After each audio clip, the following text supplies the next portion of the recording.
I named her Skeeter. She's this big giant wig that I bring. I put it on the headrest of the car when we're touring, and the boys, I don't let the boys touch. I'm like, be careful of Skeeter.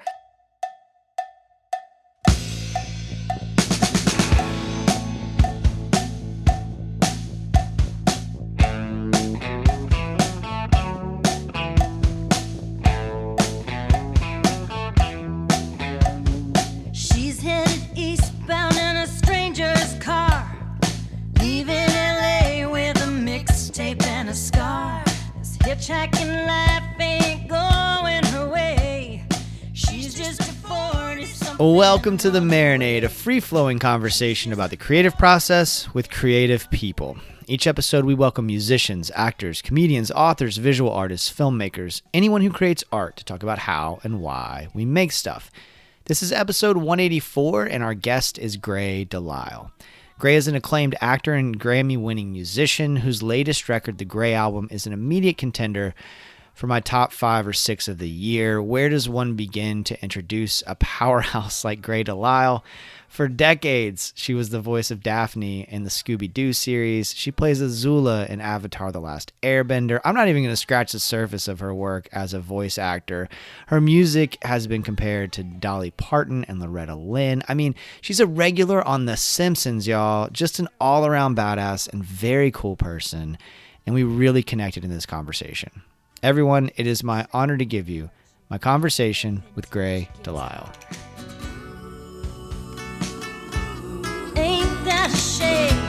Hi there. Hi, how's it going? I'm great. How are you doing? I'm doing great, thank you. Thank you so much for doing this. I'm so excited to speak with you. The same here. I think I heard the Amethyst Kia episode, and I love her so much. I don't know, it popped up somewhere, and so when your name came up, I was like, I know the name of that podcast. So I think that was that one. But yeah, Oh, cool. so great. Yeah. Yeah, Amethyst was a dream guest, and we've been trying to catch up for years. So when we finally made it happen, I was really grateful, and then of course she was an absolute delight, as I kind of expected she would be. I've been a fan of hers forever, and my friend Dolph manages her. And Dolph started managing the Avett Brothers. Like I opened for them at the Exit Inn, and he was their manager. I was on Sugar Hill, and they were trying to get on Sugar Hill. Yeah. And I told my A&R guy, you got to sign these guys. They're amazing, and their manager is the sweetest guy, and we're friends, and you should sign them. And he was like, oh, I don't know about that, and they didn't sign them. And then later on, I saw them on the cover of Rolling Stone with, I think they were working with Rick Rubin or something. Yeah, like, that I Love You record, yeah. Yeah, I was like, big mistake there. Yeah, yeah. But but I stayed friends with Dolph, and so when he started managing Amethyst, I was like, oh my God, I love this woman. And anyway, so yeah, and it was funny because she's a cartoon fan, and I have this other life of doing cartoon, and I follow Amethyst on all the socials, and I see all her updates and everything. So you feel like you kind of know someone when you see her picture every day. So this woman came up to in line to get an autograph, and I was like, wait, and I was thinking, well, I don't want to mistake her for her if it's not her, but I was like, wait, are you? And she was like, what? And I go, and then when she told me her name to write on the paper, I was like, oh my God, it's you.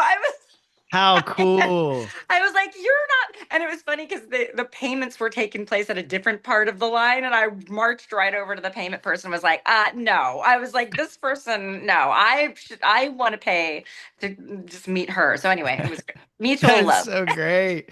Yeah. I think I met Dolph. I had Joe Kwan on the show from the Avett Brothers 6 years ago. And one of the things, I don't know if I've ever talked about this on the podcast, but I've talked about it on my Patreon and stuff. Yeah. But, one of the things that I thought was really cool, and this has been true for most artists I've worked with, and that just probably is the people I choose to interview. But the Avett Brothers' whole operation, everybody's super nice. Everybody's super professional. Dolph was getting right back to me about stuff. He made everything happen. He made sure I was comfortable, set me up, got me to Joe. I was really impressed because, you think about an operation that big and how big of a band they are. Yeah. It just speaks a lot, I think, a lot to the people involved, the people in the band and the people and everybody else involved. But yeah, that's funny because I do remember Dolph. Yeah. It's down home. They don't. Yeah. I actually keep not that I'm on the level of them at all, but acting wise, I have one agent that I've had for 30 years, 32 years or something. And I used to have a booking agent and stuff, but too much is lost in translation where someone thinks you're expecting so much, or they turn down things. And I'm like, oh my God, Mm. no, I would have done that. That's really cool. Like just for the opportunity to be with those people or whatever. And it makes you just, I think, I don't know. I know dealing with publicists on my end, like if acting wise, like I do Daphne. Keepers, I do Daphne on Scooby Doo. It's very Right. creepy mystery. I've been doing that for 26 years.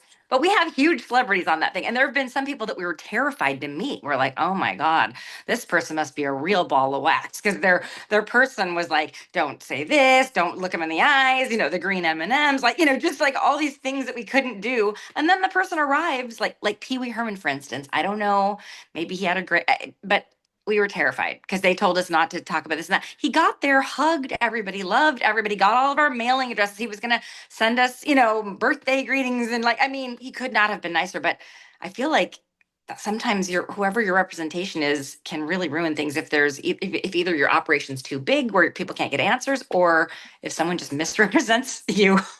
I don't Yeah. know. That's I really know people need protection and stuff like that, but whatever. I do all my own booking. I know where okay. I'm like, where is the place? I text them, where are we? Okay, here we are. All we need is a hotel room and this and that. And I might not get the best deals maybe, but I know that I get offers a lot. That's so great. Okay, I didn't expect to talk about this, but I do want to talk about it because I think about my own, very small DIY creative operation, my writing and my podcasting and everything. And Yeah. just like incrementally, it's growing and has been for years, but it's real slow slog. And I'm not complaining about that. Part of the Yeah. reason I'm not complaining about it is because I'm hesitant to let go of control. Is part of what you're talking about that you need Yes. to control? It is. I'm a little bit of a control freak. I was raised in an alcoholic household, so I felt like I had to manage the household, even at 8, I was like, we need to call you in sick for work, get this bill in the mail. I mean, I was just, so I do feel like I don't drink because I'm afraid of losing control, and also because I've been in control my whole life or trying to take control in some way. But I also just feel like too much gets lost in translation. The more people you have between you and whatever you're doing, like there are gigs we wouldn't have gotten because I really wanted to work with Rosie Flores, and I reached out to a few people. And a few people were like, oh, she's very picky about who she does duets with. She's not gonna, and I'm like, oh, okay, well, and then I thought I'm gonna message her. I'm just gonna message her and just tell her, And then she was like, "Oh my God, I would love to. I would." And then we built a little, I had her. I'm doing a tribute to Cindy Walker, and she was my first call, And then there was a show that I got asked to do at this beautiful theater, and I was like, well, I shouldn't be headlining. Rosie Flores should be. I mean, like, and so it's worked out for both of us. But just taking out all those middle people, sometimes you just have to message someone on Instagram or something. Well, that's Same thing with Jolie Holland. I wouldn't be working with Jolie Holland. I messaged her on Instagram and said, "Look, I'm a big fan, and I would love to work with you." And she produced my last album. So, it, yeah, it's it, it's just it's amazing how many people want to say yes, like and if you get past the gatekeeper, recently I just had we just I got to meet in person John Moreland. He was in yeah, town, and my dear friend Jordan Foley opened for him. And yeah, with John, he's doing all his own stuff too now. He's just like he doesn't have an yeah. agent anymore. He does all his own booking. He's just like he took it all in house. And so the way I got him on my podcast was I was just like, hey, huge fan. Here's the other people I've had on my show.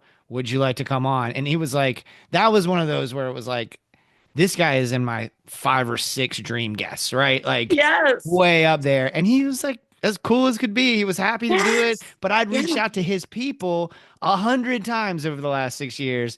Never yeah, gotten a yes.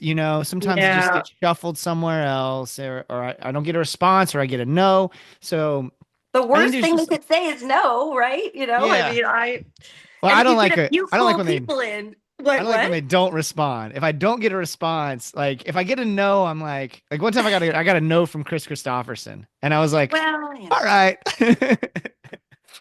you shot high. He's actually, I mean, well, I'd never met him, but everyone I've ever known who's known him said what a doll he is. But I Oh, was, cool. oh. Uh, but Well, no, but once you get a few cool people too, that like really greases the yeah. wheels too. Because I could not get in on songwriter nights. I mean, I consider myself a songwriter who sings. My songs are my things that I'm the most proud of. more than anything. I think I'm a better songwriter than I am even a voice person or all my other stuff. So I wanted to do these songwriter nights and I could not. It was such a little club. So I was like, Yeah. God darn it. And I was like, I know what I'll do. I'll start my own songwriter night and I'll invite the people. And once I got like one person and I was like, hey, Kelly Willis is doing this songwriter night. Do you want to Uh, go? And then, and then I'm like, hey, Gabe Lee and Kelly Willis are doing a songwriter night. Do you want? And like, I just like went up the channel to like the biggest person I wanted to ask. But yeah. yeah. But I the just non-response is unforgivable. Like that Cindy Walker thing, I reached out to one person that never wrote back to me, and I just thought, okay, they're just on. I mean, I'm sure they're nice, but I just thought like, all right, well, you're not going to get invited to any cool things, and I'm going to succeed in spite of that person. So just so I can not invite them to the next thing. there you go. No, I just met Gabe. I just met Gabe for the first time the other day, by the way. He was isn't he really sweet. nice? Yeah. Oh, what a writer! I love Oh, him so much. Yeah, yeah. yeah, we're gonna He sit did my down. summer thing. Oh, cool. Yeah, we're gonna sit down for the marinade at some point. There wasn't enough time. He opened for American Aquarium and there just wasn't enough time, but Yeah. um I do really want to talk about you. So um I know I there's just so much to discuss because you do so much and you do it at such a high level.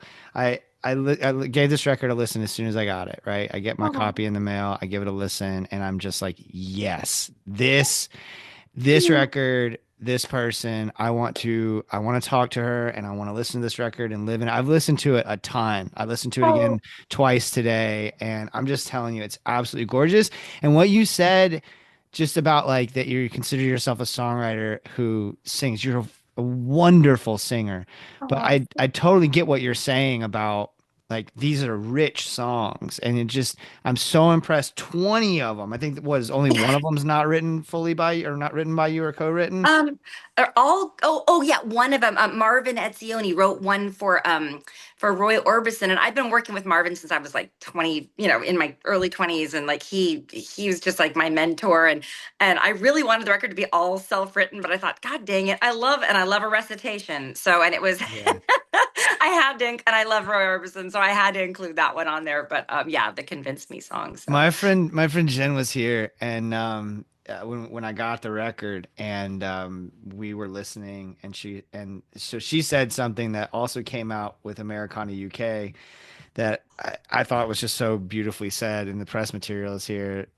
DeLisle could easily be mistaken for Dolly Parton with her forthright, raw country attitude and well-written narrative songs, but she carves her own well-versed stamp and style, showing her talents know no bounds. And I think that is so perfectly said because my friend was like, "It sounds a lot like Dolly Parton," and I was like, "Yeah, but it's not like a ripoff of Dolly Parton." And what a coup that is that you can Oh, sound like that legend, right?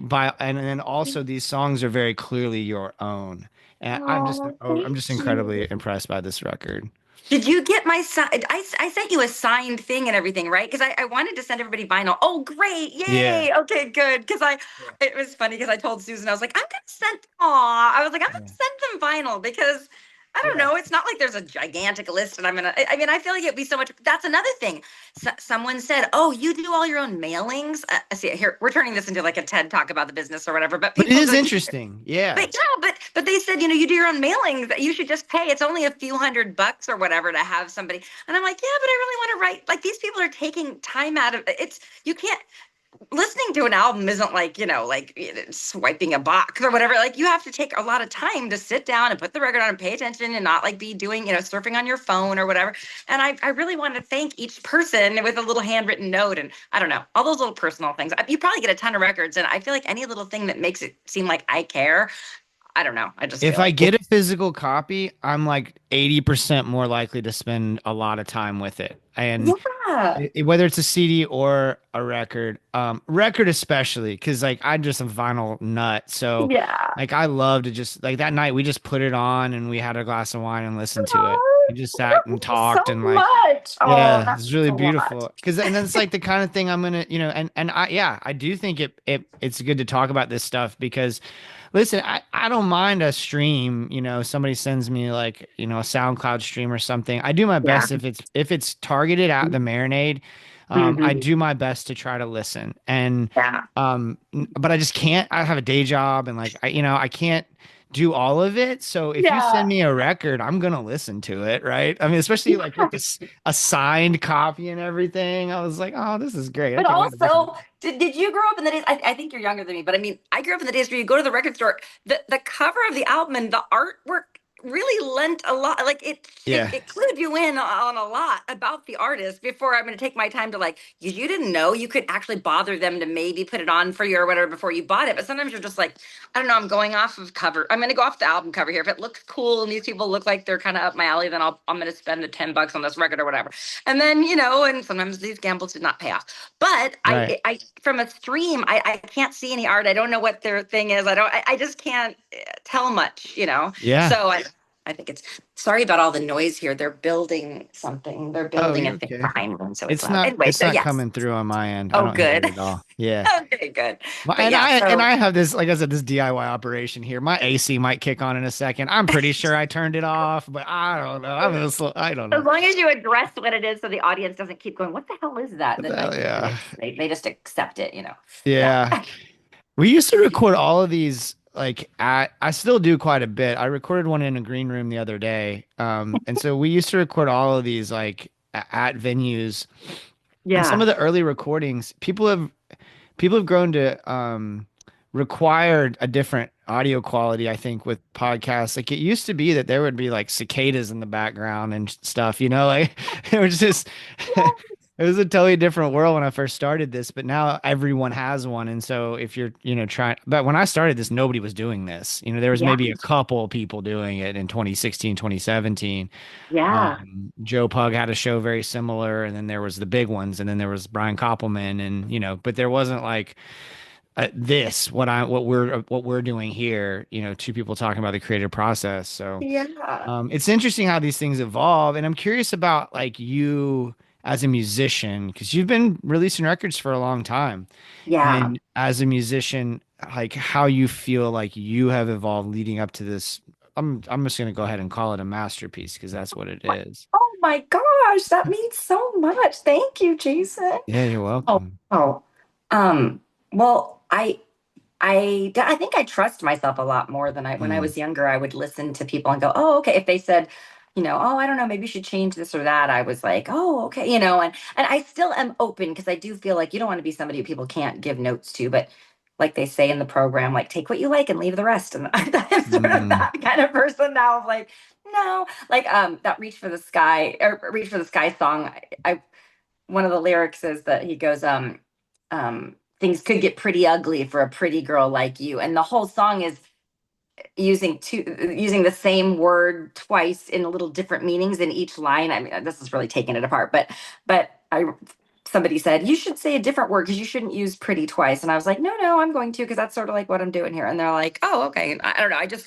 The young me would have been like, oh, okay. Well, they must know better. They've made all these. I was also very impressed by people's resumes, whatever. Like they've played with everyone. And it's like, but okay, but they're still just they're just a musician with opinions, like we all are. So anyway, I definitely yeah. trust more. Yeah, yeah, Well, that's okay. That's interesting. I think about my own journey. Like um,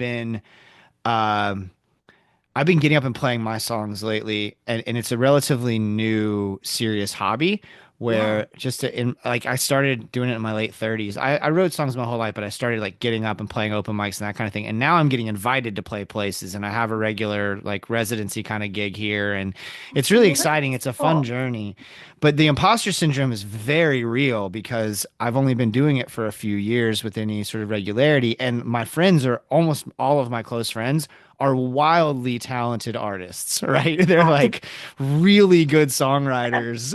Yeah, And they all yeah, live like we all live within a few blocks of each other, or if not, we see each other out all the time and we're on the same stages.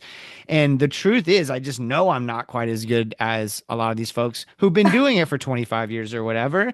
yeah, But I've been lucky that they've been giving me the advice to trust myself more, to not like to stop acting like I don't belong, to hmm, stop listening. Like, it's my song. If I'm asking for notes on it and I decide those notes are not helpful, to just go, okay, I'm not going to do that. yeah. Also, when I give someone notes, it's because I actually like the song. If I don't like something or I just don't even know what to say, often I'll be like, "Great," because I'm not a coach or whatever. But and it's funny. Rodney Crowell is a friend of mine, and I send him songs sometimes, going. But sometimes I send him songs because I just want him to go, "Oh my God, Gray, wow." Yeah, yeah, yeah.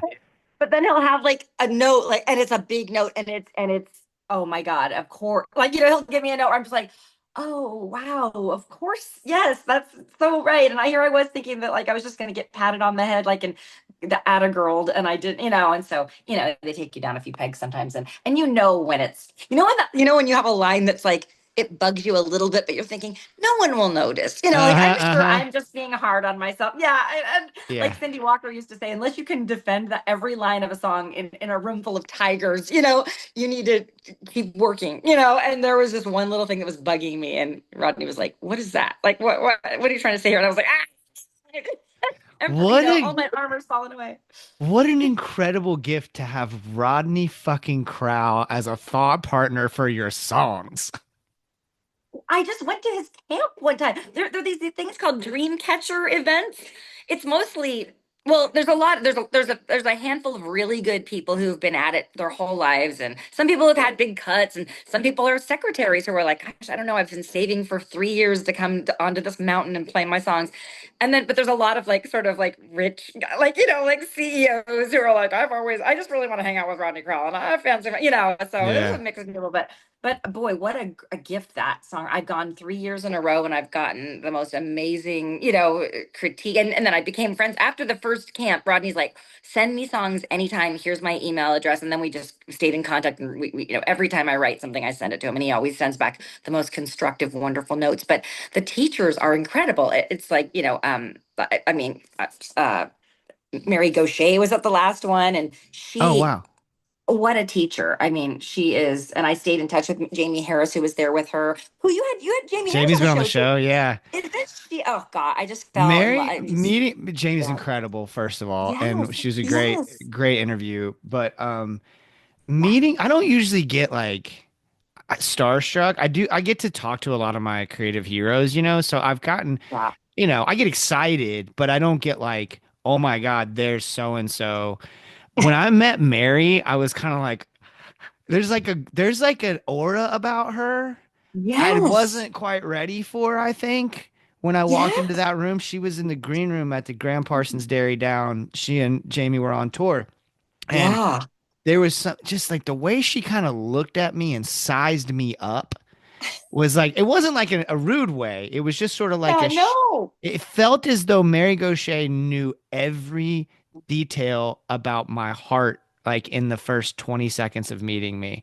And I don't know Oh, if she remembers that interaction at all, or if that's just how she is with yeah. everybody, but there's like an aura about her. Yes. Did you read her book? The book? Oh, you I keep gotta meaning read the to. book. Yeah, As a okay. songwriter, you've got to read it. It's just, she is so profound, and she really teaches you how to just take apart a thing. And I never have come to songwriting from a like a this is the way, and not that she does either, but she definitely helps you, like in the first sentence you don't know where you are, who you're talking. She's like, it's like writing anything, you should kind of know the point of view of the person, and who they are. How much can you get away, how much can you strip away and still have the core of what you're saying, like less is more. And I don't know, I'd never really looked at songs that way before, because for me, I don't know, they just sort of, to me, songwriting is sort of like birth, where I'm just like sitting there and all of a sudden I'm like, oh no, oh my gosh, oh, it's happening, a song's coming. And if I don't, write it down or catch it or record it or something, I just feel like it floats off to somebody else who was more prepared for it.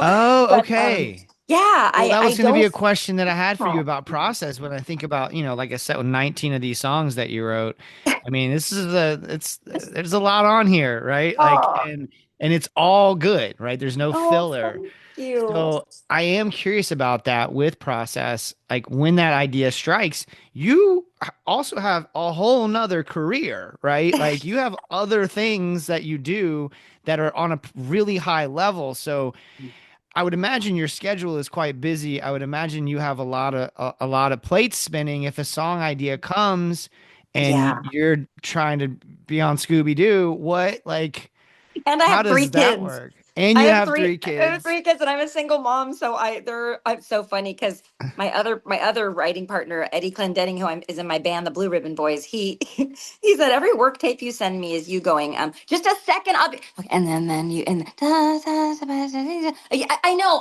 I'll be right in there, just 1 second, you know. Yeah. He's like, I'm sure this is exactly how Beyonce sounds. Like she's always probably screaming at Blue Ivy, like over her shoulder.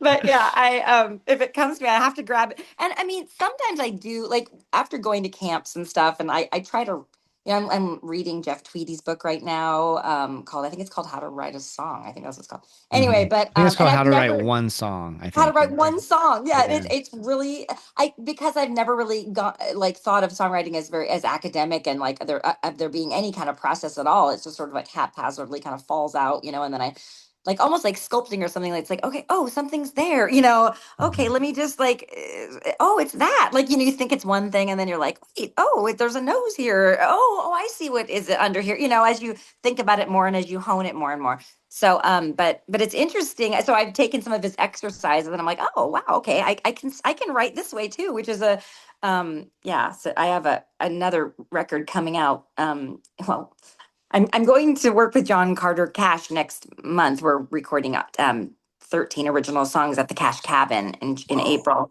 Yeah, it'll be me, Chris Scruggs, Stephen McCarthy from the Long Riders, or and the Jayhawks, I know, and then Murray Hammond, my ex-husband for all 97s. He's playing guitar, and my old partner Eddie Clendenning is coming too, my partner. And yeah, so anyway, we're all just gonna have a great. And Katie Shore is gonna be playing fiddle from the Sleep at the Wheel. Um, Wow. but I have another record that I did with Andy Paley, who passed away. I did 2 full-length records with him before he passed. So we're gonna put one of them out in 2027. But but I wrote a song like based on, like, I was like, I want to write a number song. So I was like, I want to have a lot of numbers in the song. So I just, every line had to have some kind of number in it. And I don't know, just kind of fun to, I read Tom T. Hall's book, which, have you read that I have one? not, And no. oh, it's great. It's called The Nashville Songwriter, I think. It's just a memoir sort of about how he got started in Nashville, and how when he met Chris Christopherson for the first time at a bar and everything. And anyway, really, really great songwriting tips, but also really good little gossipy, fun Nashville stuff. If you like cocaine and rhinestones and stuff, you'll like it. Yeah, yeah. But I think it's called like the Nashville Songwriter Handbook or something like that. But that exercise was in there about numbers or list songs. He's like, do a list song. So I did, I mean, so it's kind of fun. I didn't know I could write that way. I thought, well, songs just happen to you, because I've been writing since I was like 5 years old. I would just be out on the playground or something and go, oh, cool. And then I lost. If you can't tell, I have severe ADHD, so I'm going to be all over the place. It's But okay. but I used to think that songwriting was just like this little pool where it's like all these like fish were jumping. And it's like, hey, if you want a song, you just reach in here and here it is. It's there. Or they would Yeah. start jumping and you're like, oh, catch one. And then when I made a few records, I made a couple of records on my own, and then I made a few records on Sugar Hill Records when I was younger, and I was touring all over Europe, and think I was getting great notices, like like New York Times and like all these great things. And then I got this crazy, I shouldn't say the word, my son said, don't say crazy. I got this wild stage fright, and I couldn't go on stage. I couldn't write. I was just terrified. I had to cancel an entire European tour, and the songs just completely went away. And it was just like, oh no, the pond is gone. It was like a portal to another dimension. I was like, the portal closed and I don't know how to find it. That Twilight Zone where the person falls behind the bed. I don't know if you've ever seen I that one, don't but know. No, oh, yeah. there's this like portal to another dimension behind this girl's headboard, and she felt, but sometimes it closed up. So I felt like my songwriting portal had closed up, and I just couldn't even begin to. I felt like, oh, this is how other people feel. They're always like, oh, how did you do that? And I would go, I don't know. It's just there, and you just grab it. And then it was just gone for me. But then when COVID hit, I brought my brother in to live with me, because the world was ending and everybody needed a place to stay, and I had an extra room, and I was like, you can live with me. And my brother and I, grew up playing guitar, and just like singing together all the time. So he said, hey, we got nothing to do. Let's just want to play. Just like, want to just sit around and like, where's your auto harp? And I was like, oh God, I haven't touched my auto harp in 5 years. And it had been 20 years since I'd written a song. And I got it out, and we just started messing around, just playing covers. And we did a few little fundraisers on Bandcamp for, a women's shelter, and like feeding music cares, and like just different things, but just covers. And then I in my sleep, I thought of that song on the record it's on this record that the Grey album. It's Take Me Dancing Again. So it was that little Mhm. waltz. Take me Oh, dancing I love that one. again like you used to before. And I just woke up and I was like, wait, is that a song already? That I think that's something already. And I recorded it into my phone and I sent it to my brother. I mean, I texted it to him. He was in the next room. But I was like, hey, I know it's super late, but is this already a song or do you know that? And he's like, no. And I said, I just thought of this and it's fully formed. And it was fully formed. I sang it into my phone and sent it to my brother. And he was like, let's record it tomorrow. So we did a little demo and how that whole album was made with Marvin was Marie and I just playing in one place and Marvin just listening to our mixes over the phone and I mean listening to the things and then mixing it separately with another guy and we were able to get all these wonderful players from all over the world because everybody was in lockdown. So like David Ralicky and and Greg Lees and like all these people who were recording on their own. We were hardly ever in the same room. So yeah. Okay, this is so interesting. A couple of things are fascinating to me. One is, you started performing, at a very young age. It's not like, Yeah. you were in making things pretty publicly from a very young age. So the idea that you would like get stage fright I after, know. it's so interesting to me because like you're a pro. So like, and then do you know what happened? People are like, "Did you take medication to get over it?" And I'm like, "No. I we were in lockdown. I started writing tons of songs. I probably wrote like 150 songs or something in lockdown, and it's not all great, but a lot of Sure. them were good, And I was just like, hey, it's back. The portal's back. So I'm just gonna try to keep writing as much as I can until it shuts down again. And then I started a kids band. I met Eddie on Facebook, and we started the Roughhousers, and we were able to get like DJ Bone Break on drums and Murray played bass for us and we had Deke Dickerson on guitar and it was just like this great little thing and we put out this kids record called Princess Mike and it was all because I have three kids and I hate kids music. I was like, oh God, I can't. I would just get them into stuff that I liked so that we could listen to it together. Like this is called Effervescing Elephant by. Yeah, yeah. Right, great. Yeah. So I would just get him into like good stuff and play that. But I thought like let's make an album that adults would like, but for kids. So we did that, and then everybody was way too successful to tour it, so we didn't really have to tour. So I was like, hey, my stage fright, I haven't had to address that yet because I'm just making the records. I'm okay in a studio because I've been doing cartoons, so I'm not afraid to record. Obviously, I'm not. I mean, Right. if it's just me and a microphone, I'm fine. And in my head writing, that's fine. But I hadn't performed anything yet, and I remember being invited to perform, and then DJ was too. He was on tour or something with X, and he was just like, I can't, I'm too busy. So I was like, oh, good, because I don't want to perform anywhere anyway. I'm scared, and I don't know what's gonna happen.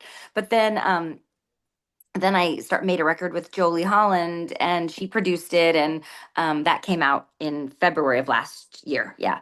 And oh wait, no, it was February. Yeah, February of last year. Yeah. And so but then she was like, hey, let's do gigs. Let's play, let's play some because she's like a road dog. She's always doing stuff. So she's like, come play with me at Gold Diggers. And so then I made a connection at Gold Diggers in LA and it was sort of like a little home turf thing. And I loved the people there and it was an intimate, safe seeming room and so I did a few gigs there and I was like okay this is going well I'm able to do it and I decided to put on sort of a persona so I got this big giant I started co-hosting Ray's Roadhouse with Ray Benson and I thought oh no we're gonna have to go on a sound stage that's even that's terrifying because I'm playing live but it's mostly in front of the musicians we had a small studio audience but it was sweetened quite a bit because because they charged for the tickets. It was a long story, but anyway, there weren't a ton of people in the audience, so I was like, okay, this is a good baby step of being with people that so. But yeah, so I did that, and then but I had like a extra hair in for that and everything. And it was like big and teased up, and I was wearing these sort of like Nashville kind of like Bobby Gentry dresses and stuff. So I thought, hey, if I put yes, Like that there photo we there. go, Yeah. yes, but it was like a security blanket, and I thought I'm Yeah. not me. I'm like this other person, like this other lady that she's Yeah. not scared of anything. So, Yeah. and I thought, oh, great, because I'm not scared acting. I wasn't scared acting. I was only scared singing and singing these raw feelings from my songs. So I thought if I sing them as this character with this big wig and everything, then, I'm not afraid of anything. So that is like armor. When I put my hair on, I named her Skeeter. She's this big giant wig that I bring. I put it on the headrest of the car when we're touring, and the boys, I don't let the boys touch. I'm like, be careful of Skeeter. But yeah, but when I put that on and I have my dresses and my sparkles and everything, and my attitude on the stage, I'm always scowling and like, I'm very, I have a fake fight going on with the guitar player on the stage, and I don't know, it's kind of shticky, but. And I know some people probably think it might be too campy, but I need it because it's what kind of separates me from the rawness of some of those emotions. They're even local politics. Yeah. And I don't want to, wander into crazy town. Right. Well, we're recording again because I performed some digital surgery over here. Pretty proud of myself. I had just bared my soul about and then all of a sudden it was like, recording stopped, and I was like, oh great, I've turned them off. It's too much. Well, and then we had this wonderful conversation when we weren't recording, so I can't remember exactly where we left off. We were talking about the great network of people you have in your area that your folk night and everything. So okay, yeah. Well, we were doing that off mic, I think, but like yeah, sorry, yeah. Well, that's okay. Everybody listening, sorry, my computer is too old. Please join the Patreon for just $2 a month. You can support this DIY operation so I can get a new computer that doesn't do this to me. So I think what we were the sort of gist of what we were talking about is we were kind of exploring the fact that you went through this huge drought, and now you've got, I know what I was going to say is that I can relate to the getting up on stage and like getting in character. Yeah. Like when you see pictures of me on stage, or if you come see me play, I go to my local vintage store almost every gig and buy a whole new outfit. Like I'll have a new pearl snap, a new jacket. Yes. Like I got this like leather vest the other day. That's your like armor. You got to put your armor on. Kinda, it makes so much sense, and it helps. I was talking about this the other day with some friends that like my day job is as a teacher, middle school teacher, and then I go about my afternoons doing this kind of thing, creative work usually, and then I also play shows. Yeah. And so like if I'm at work, I'm, corporate Jason. I've got my, I look like a teacher. I've got a pogo on and khaki pants, and it's that shifts my mindset to I'm teaching right now. If I'm chilling, having a conversation with you, I want to be comfortable in my t-shirt and I want to talk to you comfy clothes. And if I'm on stage, I want to rock. I want to ball out of control on stage, And there is something about like, I like the way you put that, putting on your armor that allows me to be much more vulnerable on stage than almost anywhere else. I mean, even with an audience, it's like I talk about my love life and like all kinds of stuff pretty openly, on stage. Me too. In ways that maybe I wouldn't even on a one-on-one conversation, Yeah. People love that. Yeah. Not people that we've dated, but other people. Right. Yeah. Some of the things that I'm writing something with Stephen McCarthy right now called "Was It Something I Sang?" All my songs are usually either social justice protest songs, and they're usually about like someone who was murdered, by the state, the black kid that was murdered by the state or something, or they're breakup songs. And my buddy who's a comedian, he was like, when you release your record, which I plan to do this year, he's like, when you release your record, you should call it "She Left, He Died." So great. I love it. That is so wonderful. Yeah. He was kidding, but I think I'm good. It's in the running. Great. Yeah, no, that's good. Like, we all I think Dolly might have coined it the like dead baby songs. Cause I on my last record, I did a song called The Ballad of Ella May that everybody thought was a cover of a Malvina Reynolds song. I guess it's probably a pretty common folk song title, but it was about the woman who was murdered by Spade Cooley, the woman who was married to Spade Cooley and was pretty much beaten to death, and he got off scot-free. But I thought, and everybody kept telling me, Gray, you write murder ballads all the time, you should write a song about that. And I was like, oh, I don't know, I don't really think that story needs to be told anymore. I mean, there used to be all these number one folk songs, that were about people murdering women, and they'd be like, "That's such a great song, it's number one," you know. But Yeah. if I also covered Dolly's Dover on that same album, and that was a song they wouldn't even play on the radio because it was about a woman who, died, whose baby died. They didn't want that, but it's like, oh, but you can beat a woman to death, and that's number one. So I Right. did it to the tune of the Louvin Brothers, Knoxville Girl song. So, but it was a revenge ballad. I was like, I'm not going to write that story again because we've all heard that story and it's sad and horrible. But I made it like where Ella May didn't die, where she beat Spade Cooley to death, and she she smothers him with strangles him with his own fiddle bow. So anyway, but Nice. yeah, there's a lot of darkness. That's what my point was. She left, he died. So She left, he died. Yeah. Okay. I want to squeeze in a couple of questions because we don't have much time. I want to be respectful of your time. This has been an absolute delight. I can't believe we've been talking for almost 45 minutes. oh my gosh, It feels I've like been. well, that's always the Bit good bit. Yeah, nobody wants to of a hear me talk. blabbermouth. Nobody wants to hear me talk. They want to hear what you have to say. They get plenty of me. Um, I I'm curious about the folks can go look up your credits in terms of voice acting, but it's illustrious, and I'm interested in like the creative headspace you need to get in to do that versus the creative headspace you need to be in for music, or is it very similar? Gosh, the music headspace is so different. Um, Yeah, I mean, I don't know. I've been performing since I was a child actor. Like, I was in plays and stuff when I was really little, like, 5 years old and stuff.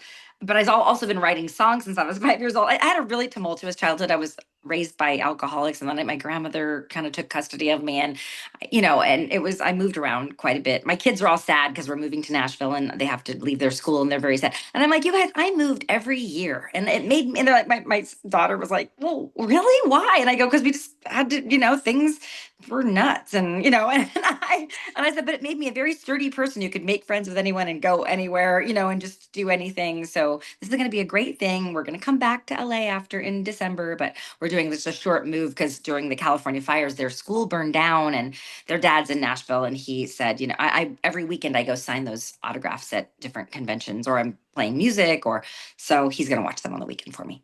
Cool. But my point is, there's the ADHD again. What was I saying? No. The creative It's a headspace. different headspace. It's a different headspace. So when I'm acting, I don't know. I just completely lose myself in it, and I feel like I don't study the material very much. I just feel like I kind of instinctively know what to do. I did study, professionally. I know how to, take apart a scene and everything, but I don't do that very often with cartoons. I just sort of Mhm. I don't really even read the script sometimes. Sometimes I just like go off instinct, complete instinct. But for songwriting, that just sort of happens to me. Like I don't really sit down and go, I'm going to write. A lot of times I write on while I'm driving or I'm on a plane, and I'm convinced that it's like the white noise that's happening sort of in the background. I feel like it puts my brain into a certain sort of almost like a pre-dream state or something, because sometimes I'll be writing a song and then I get taken out of it, and it really is like trying to get back into a dream for me. It's hard to recapture that magical little like in between place where that wonderful creativity happens. So they're different. They're very different. Yeah. I get that about the car and the plane too. I think Yeah. one of the things I miss about I don't have a yard right now. I live in this little condo, and Yeah. but for years I had a house, and I miss mowing the lawn. I miss like the zen-like quality of it, and how Yes. thoughts would come to me because it's like I have to be focused on just I'm turning now, and I need to make sure I don't like hit that rock and throw it into the neighbor's Yes. yard and knock out their, It daughters, puts you in a magical yeah. spot. Yeah, it's really cool because Mhm. it like, and with driving is similar. I have to be aware of what's around me, but at the same time, it's like you've done it so many times, Yeah. especially if it's a route that you know, Yeah. right? It's Yes. You like don't really have driving to to think about it. Jacksonville. Yeah, Yeah, yeah, yeah, you just go on autopilot. Like when your brain's kind of on autopilot, it's like when I always compare it to like seeing those posters at the mall back in the 90s where they would be weird, and you would, if you stare at them and relax your eyes a little bit, all of a sudden the image comes out. For me, yeah. that's kind of how songwriting is. It's like when you get into that pattern where your brain just sort of gets into a relaxed state or something, and you're just, on autopilot, like all the stuff just is able to come out. That's why I feel like kids aren't, when everybody's on an iPad and stuff all the time, your brain isn't ever like just doing nothing. There's not room for magic to happen because it's always doing something. So I don't know. But well, you said something about mowing the lawn, and oh shoot. Well, Just the anyway. zen-like quality of it. Yeah, I just like how the, Yeah. the ideas flow then.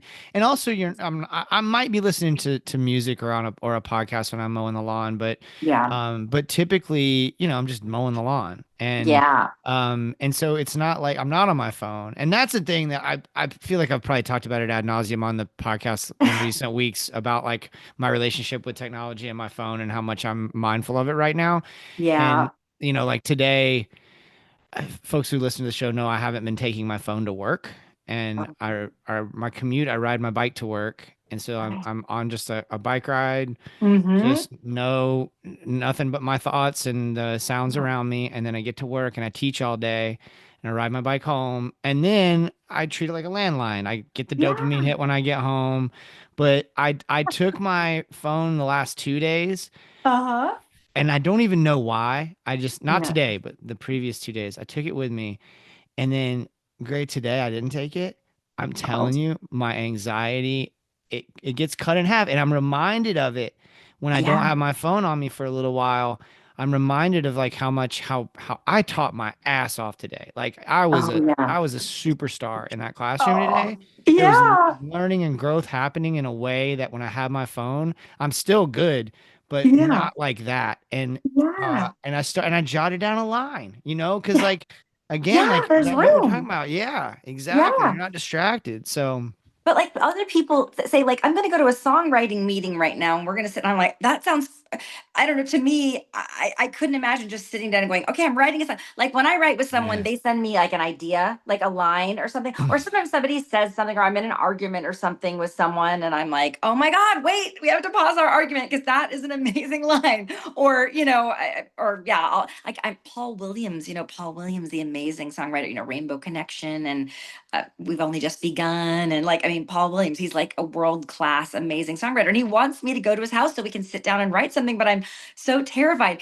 So he just sent me an idea for a song and I finished it in about 10 minutes. But sitting down with someone, because I'm like, but how do you get your head into that magical space of like, okay, I'm open to whatever now, and then here it comes, it's coming. I don't Yeah. know. It's hard for me to think. And in Nashville, people are like, well, we'll set up a meeting, and I'm like, I can't do that. I don't think I could See, go sit down with 10 people in a day. I've never done that before, and it is wild to me. But what Yeah, what we have been doing with this folk night is basically I kick off the night, I play 30 or 45 minutes of my songs, and yeah, then other people play, and I go yeah. first because I don't want to follow them, and because it's just like a lot of talent, and And these people I've are done really that good. before. Yes. you know and so but what ends up happening is we'll get up and play on each other's songs, and then or we'll play, sometimes we'll just play in the round like later in the night, and it's amazing in that atmosphere once the creativity starts going, and since there's the energy of a room, Oh yeah, and there's audience members and stuff there, and there's interaction. Like sometimes I'll play a new song and I'll put it out for feedback, and like yeah. even people who aren't songwriters will have a note, and it's a lot of fun because then that makes sense. But just sitting down in a room, I've never done that before. I don't know. You got to come to I haven't considered camp. it. You have to come to camp, That sounds Jason, like because fun. it's at night. They do like song circles and stuff, which is fun because you don't get it as much of a chance to perform as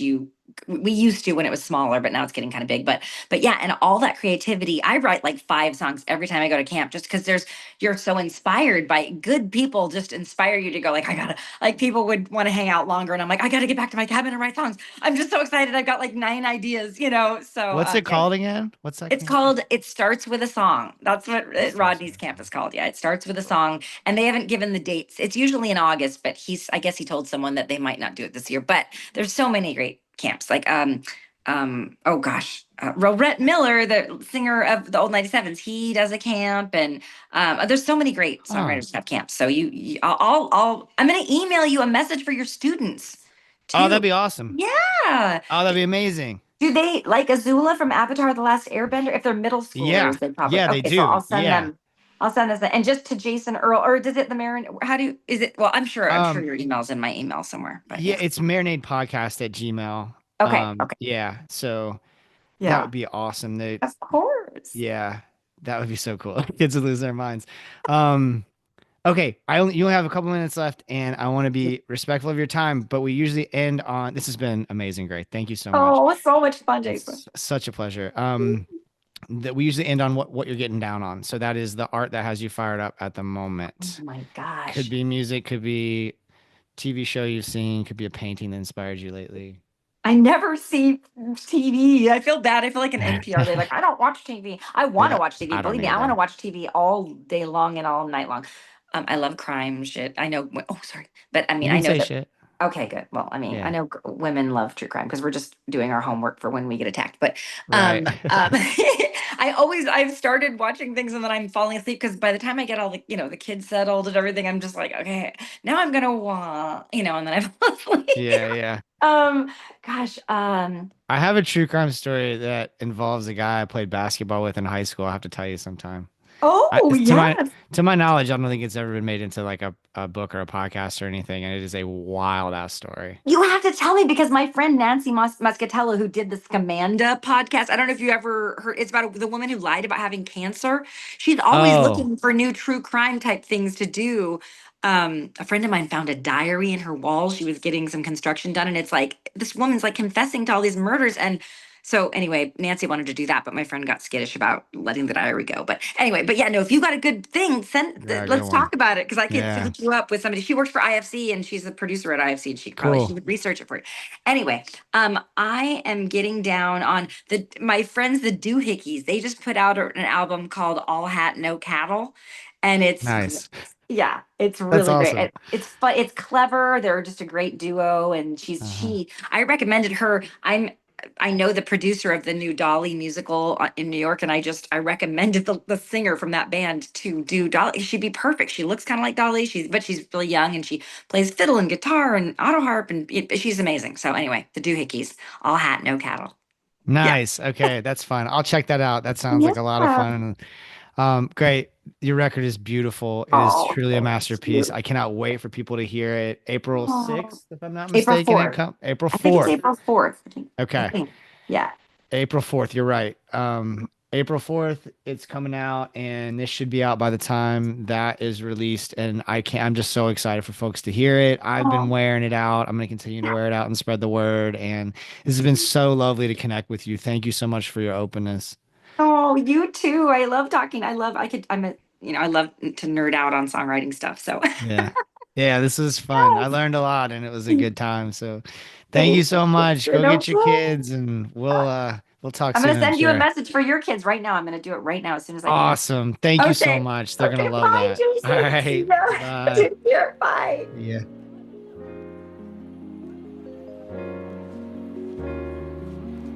Grey DeLisle, y'all. Thank you so much, Grey. Thank all of you for listening. GreyDeLisleGriffin.com. For all things Grey DeLisle, the song you're hearing in this episode is 40-something Runaway from Grey's wonderful new album, The Grey Album. The physical copy of the record is gorgeous, y'all. Go get you one. You won't regret it. MarinadePodcast.com for all things The Marinade. Follow us on the socials, subscribe, and give us a 5-star rating on your podcast app. Tell a friend about the show. These are all free ways to support The Marinade. Go do that while you're listening, please. It makes a huge difference for us and costs so little of your time and energy. Y'all, I just quit my day job. More on that in a minute. Speaking of which, please follow Life's Greatest Hits on Instagram so you can get updates about my new podcast. It's not all that new anymore, actually. We're pretty deep into this. But my dear friend Jordan Foley and I have just a really good time talking about records, physical copies of records. We're now 7 episodes deep with episode 8 on the way. Let me correct myself. We are 8 episodes deep with episode 9 on the way. The most recent episode that you can find as of this recording is Jason Isbell's Foxes in the Snow. Had an absolute blast making that one, and the feedback has been really encouraging. This continues to gain momentum. Thank you so much for spreading the word, y'all, and for all your kind words. Make sure to subscribe on your podcast app so you don't miss a thing. And thank you for listening to that and to this. Y'all, so many cool things happening right now in Marinade Media Land. I have 2 episodes of the Records Revisited podcast that I want to tell you about that I got a chance to appear on. One is where we talked about 1372 Overton Park by Lucero. Good friend of the Marinade, Matt Woods, is also on that episode. Also, I got to talk about the Drive-By Truckers, The Dirty South, and Stephen Dusner, who has also been on the Marinade, was a part of that. So check out Records Revisited. You probably, if you listen to this show, are already following those guys. Good friends of mine, and just a fantastic show. Real nerdy. If you like nerdy music podcasts, that's for you. We really dive deep into albums, and I'm grateful that they include me so often. I have a blast every single time I'm on, and I'm really proud of both of those episodes. They're a lot of fun. I say I'm really proud. Ben Montgomery does all the work, but I show up and get to run my mouth about which songs are better, quote unquote better, or whatever. Y'all, if you really like what we're doing here on the Marinade, please consider joining our Patreon community. For just a few bucks a month, you can gain access to Patreon exclusive content like our show Jason's Journey, where I talk about the moments that shape my creative life and provide a window into the process of the Marinade. Not trying to shame you into it, but I did quit my day job, and I'd like to really make this full time. And I'm so grateful for everybody who has joined the Patreon. Shout out to Bob Beatty. Y'all, if you haven't read Bob Beatty's book, Play All Night, it's a must read for any Allman Brothers fan. It's also just a must read if you love good storytelling and music. But shout out to Bob for joining the Patreon. He's been such a supporter of the Marinade. He's also been a supporter of my students. I don't know. I hope he doesn't mind me saying that.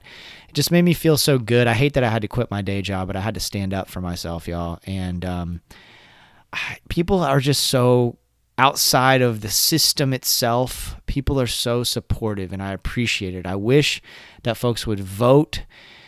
And I know the people that I'm talking about here, Bob and Gray, for example, vote the right way in terms of supporting public education, but there's an assault on public education in this country, and teachers are feeling it, y'all. They are feeling it. And at some point, we're going to reach a breaking point really, really soon. My breaking point for this moment, at least, was 2 weeks ago, and I quit. So I'm looking for a full-time day job if I can't make this creative thing work. But I'm going to lean into the creative work for now and give it a shot. I'm not going to do anything foolish, but I have a little bit of a cushion. I can take a couple of weeks. So send me emails, marinadepodcast@gmail.com. Send me DMs on all the socials. If you have anybody that you want me to get on the show, I'm going to reach out today even to several people that I want to try to get on the podcast that I've wanted to have on for a long time. So check it out. If you can swing it, join the Patreon. I'm putting some essays up there as well, all kinds of cool content. So go over there if you can swing it. If not, totally get it. We're just grateful that you listen. If you want to support the show financially, but you don't want to commit to a monthly subscription, totally get that too. You can Venmo or PayPal us just at the Marinade. I'm going to hopefully this day job thing has thrown a wrench in things, but I've got some plans to hit the road like I did last year. And Jordan and I actually have an idea of hitting some record stores around the South and having some conversations about records and talking to people who are enthusiasts. And those experiences only happen because of the generosity of our listeners. But above all, I'm just so grateful that you listen. Oh, real quick, Gray did follow through with her promise to to record a message for my students as Azula. How fucking cool is that? Right? I mean, she's so easy to root for. Anyway, we're thankful that you listen and spread the word about the Marinade. And until next time, go out and create something. Cheers, y'all.